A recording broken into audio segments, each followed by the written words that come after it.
Hello Bashers! So nandito ako ngayon sa bayan ng Quezon, dito mismo sa port nila. And today, since bibili na lang din nga kami ng pangulam namin, papakita ko sa inyo kung ano yung sitwasyon dito every morning kapag dumating na yung mga bangka na may daladalang isda galing sa isla. So tara, pakita ko sa inyo.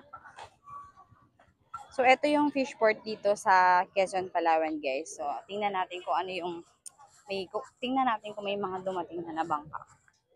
Yung mga dalang isda. Ayun, oh, ang dami. Mapapansin nyo may mga truck dito. Yan yung mga truck na yan. Sila yung mga kumukuha ng maramihan katulad ng mga ganyan. Yan. So, nilalagay na nila sa truck.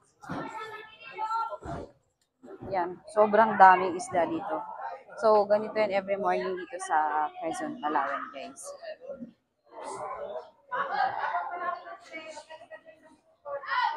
Yun, may mga bagong dating pa.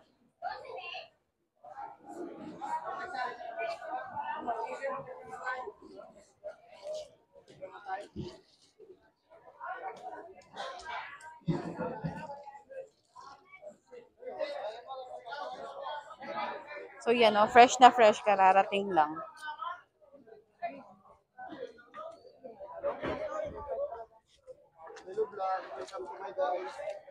Ayun o, ang dami pa sa bangka.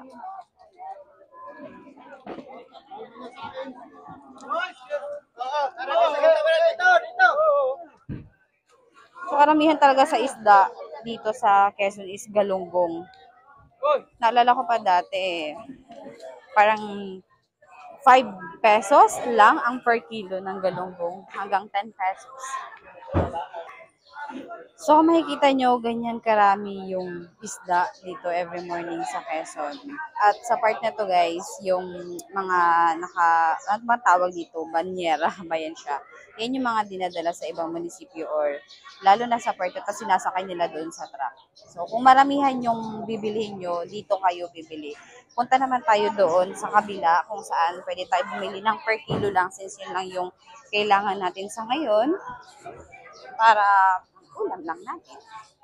So, dito naman tayo kung saan tayo makakabili ng tag-1 or 2 kilo lang.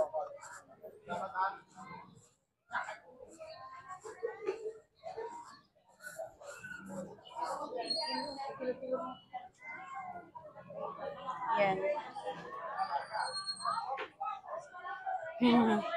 Maliliit na galunggong yung available sa ngayon. Ay, magkano po dito?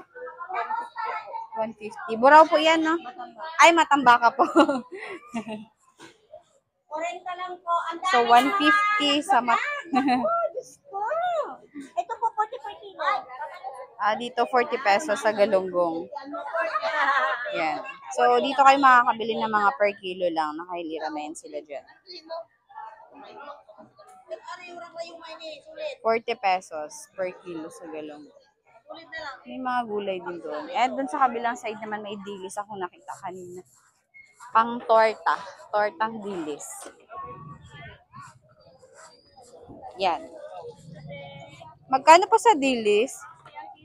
60 naman per kilo sa dilis. Yan. Fresh na fresh. Dito naman malalaking isda. 130 per kilo sa malalaking isda. Patimbang po ito. Yan na po na yung ay, yung isa po. Yan. Mas po. Kanina naman ito. 195. Wala man yung ano kasi. Ano po yan siya? Ano? 47 to 45 na lang. Sige po. Pa-slice na lang. Slice din ka? Pasain mo muna yung ano po. Hello.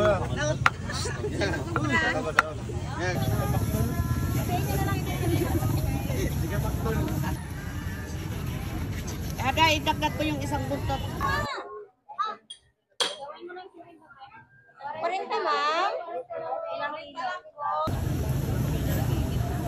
So yan guys, ito yung nabili ko na halos 2 kilo din siya tapos 245 pesos lang siya.